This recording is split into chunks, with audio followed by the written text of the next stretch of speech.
सामान्य अध्ययन MCQs Hindi part 3। पहला प्रश्न। एक धान्यकटक जो महासांघिकों के अधीन एक प्रमुख बौद्ध केंद्र के रूप में समृद्ध हुआ, निम्नलिखित में से किस एक क्षेत्र में अवस्थित था? A. Andhra, B. Gandhara, C. Kalinga, D. Magadh. इस प्रश्न का उत्तर है A। अगला प्रश्न। 2. प्राचीन भारत के संदर्भ में निम्नलिखित कथनों पर विचार कीजिए। एक स्तूप की संकल्पना मूलतः बौद्ध संकल्पना है। 2. स्तूप आमतौर पर अवशेषों का निक्षेपागार होता था। 3. बौद्ध परंपरा में स्तूप एक संकल्प अर्पित या स्मारक संरचना होती थी। उपर्युक्त में से कितने कथन सही हैं? A. केवल एक, B. केवल 2, C. सभी 3, D. कोई भी नहीं। इस प्रश्न का उत्तर है B। अगला प्रश्न। 3. प्राचीन दक्षिण भारत के संदर्भ में कोरकई, पूमपुहार और मुचिरी किस रूप में सुविख्यात थे? A. राजधानी नगर, B. पत्तन, C. लौह और इस्पात निर्माण के केंद्र, D. जैन तीर्थंकरों के चैत्य। इस प्रश्न का उत्तर है B। अगला प्रश्न। 4. निम्नलिखित में से कौन सा एक संगम कविताओं में यथावर्णित वटकिरुतल की प्रथा को स्पष्ट करता है? A. राजाओं द्वारा महिला अंगरक्षिकाओं को नियुक्त करना, B. राज दरबारों में विद्वानों का धर्म और दर्शन से जुड़े विषयों पर विचार विमर्श करने हेतु एकत्र होना, C. किशोरियों द्वारा कृषि क्षेत्रों की निगरानी करना और चिड़ियों तथा पशुओं को भगाना, D. युद्ध में पराजित राजा का आमरण अनशन कर अनुष्ठानिक मृत्युवरण करना। इस प्रश्न का उत्तर है D। अगला प्रश्न। 5. निम्नलिखित साम्राज्यों पर विचार कीजिए। 1. होयसल, 2. गहरवाल, 3. काकतीय, 4. यादव।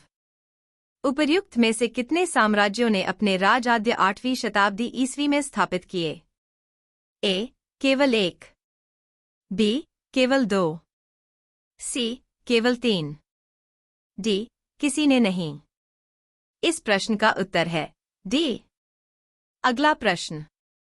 6. प्राचीन भारतीय इतिहास के संदर्भ में निम्नलिखित युग्मों पर विचार कीजिए। साहित्यिक कृति रचनाकार। 1. देवी चंद्रगुप्त, बिल्हन, 2. हम्मीर महाकाव्य, नयचंद्र सूरी, 3. मिलिंद पन्हा, नागार्जुन, 4. नीतिवाक्यामृत, सोमदेव सूरी। उपर्युक्त युग्मों में से कितने सही सुमेलित हैं? A. केवल 1, B. केवल 2, C. केवल 3, D. सभी 4। इस प्रश्न का उत्तर है C। अगला प्रश्न।